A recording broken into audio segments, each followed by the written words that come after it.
Hey y'all, today we are back in the kitchen. Crazy, right? Have y'all missed me? Are you getting tired of watching my backyard birds? We've had a lot going on the last few months, and in order to keep my channel going, I have posted a lot of bird videos. But hey, it's September, and I figured it was time to get back on track with the cooking videos.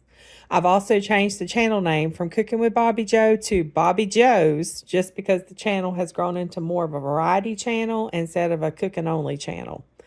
But today I am cooking, but Bobbi Jo isn't cooking with me, so I guess today's cooking with Chaz.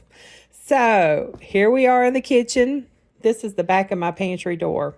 This is where I keep all my Kitchenaid attachments. And back in February, I did a video showing the Kitchenaid attachment Steve got me for my birthday. And I found this over-the-door organizer on Amazon. I like it because it's got really big pockets down bottom and the larger attachments fit in it. And it works perfectly over my pantry door. And it was a 2-pack, so I gave one to my sister to use over her pantry door. Anything that I use on my channel that came from Amazon, I will put a link in the description. Like most YouTubers, I'm an Amazon person. I am an Amazon person. What do they call it? Influencers. Yeah, I'm an Amazon influencer, which basically means I tell y'all about a product. If you like it, you can use my link in the video description to go get you one, and then I earn a small commission at no charge to you. Then if I earn anything, I can take that and respend it on more stuff at Amazon I probably don't need. See how that works? So these are the attachments I need for grinding this roast into ground beef. And if you want to see everything that comes with this attachment set, go back to my video in February. I did an unboxing and a full review of it, and if I remember, I'll also put it in the video description. Now, this is my Kitchenaid mixer. My parents got this for me a couple of years ago, and I absolutely love it. Oh, and I've added this to the back. These are little cord organizers. See, you just wrap the cords around it really neatly. I love it. See, that's more of that stuff I don't really need, but I really like. Okay, so these Kitchenaid attachments are very easy to use. And I use this one more than any of my other attachments. This is a 4-pound round roast. Now, ground round was $6.59 a pound at Walmart this week. I wait for these roasts to go on sale, and then I buy a couple, freeze it until I'm ready to make ground beef. This one was on sale for $3.99 a pound. And it has been in my fridge a couple of days thawing. I meant to grind it yesterday, and I got busy with other things. I almost didn't do it today because we got busy again, but I talked myself into it. Do you ever have to do that? Do you have to talk yourself into doing things you know you need to do? I find myself doing that all the time these days too. Okay, so I cut it into strips so that it will fit in the grinder. You can also cut these into cubes for beef stew or soup, or you can cut it into strips and make fajitas. You can do a lot with beef roast. It's a lot cheaper to buy it whole and then cut it and grind it for your own meals. Plus, ground beef like this tastes so much better than that ground beef from the store.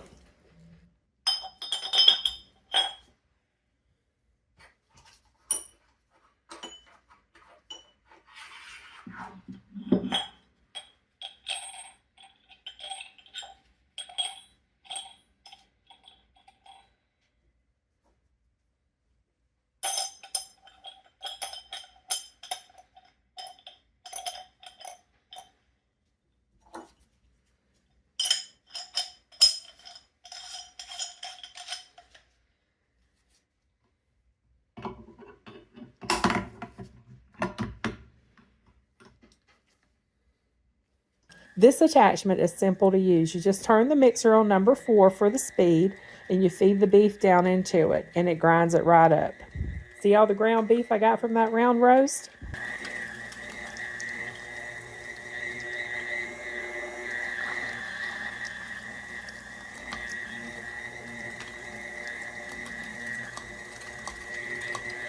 I'm going to turn all this ground beef into hamburger patties. Well, not all of it. I'm going to take a little bit out, set it to the side, because I'm going to make something else later in the week with this ground beef.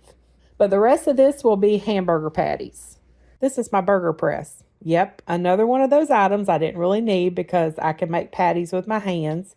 But I thought this would make life a little easier, so I got it. It makes 4.5-inch diameter patties. And you can make hamburgers, crab cakes, sausage patties, bean burgers, salmon patties. There's all sorts of things you can press into patties with this thing. It's also adjustable. So these patties can be as thin as 1/4 of a pound, or they can be as thick as 3/4 of a pound. I like my patties thinner, so I'm going to set it on 1/4 of a pound. When I make hamburger patties out of this round ground beef, I add 2 eggs. And it depends on how much ground beef I have, how many eggs I use. But for this amount, I'm adding 2 eggs. The eggs help the patties stay together when I cook them. I also add some no salt and pepper. Now, I'm not saying I don't put any salt. I'm using salt substitute called no salt.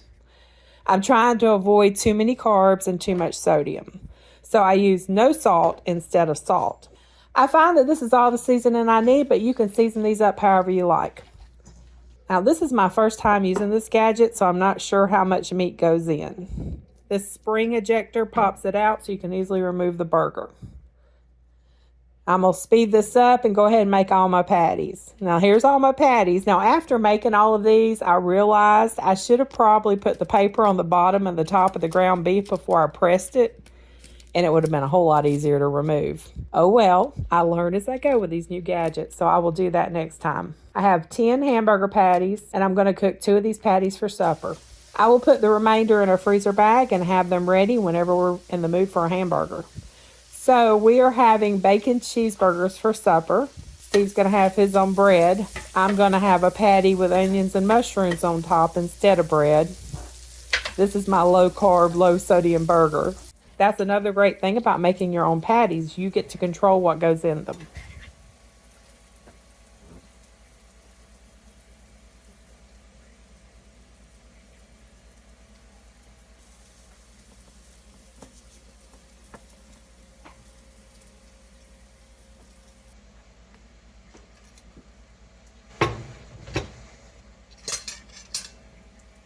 And I meant to get Steve to review it, but I forgot. I'm out of practice on my cooking videos. I need to get back into the routine. Hopefully life will stay calm for a while now and I can do a cooking video each week again. That's the plan, but sometimes plans change. We will be doing more doggy treat videos with Bobbi Jo again soon. So these burgers definitely get the drool-worthy stamp of approval, even though I don't have Steve to review them and give you that drool-worthy stamp of approval. But anyway, thanks so much for stopping by and watching. Y'all have a very blessed day.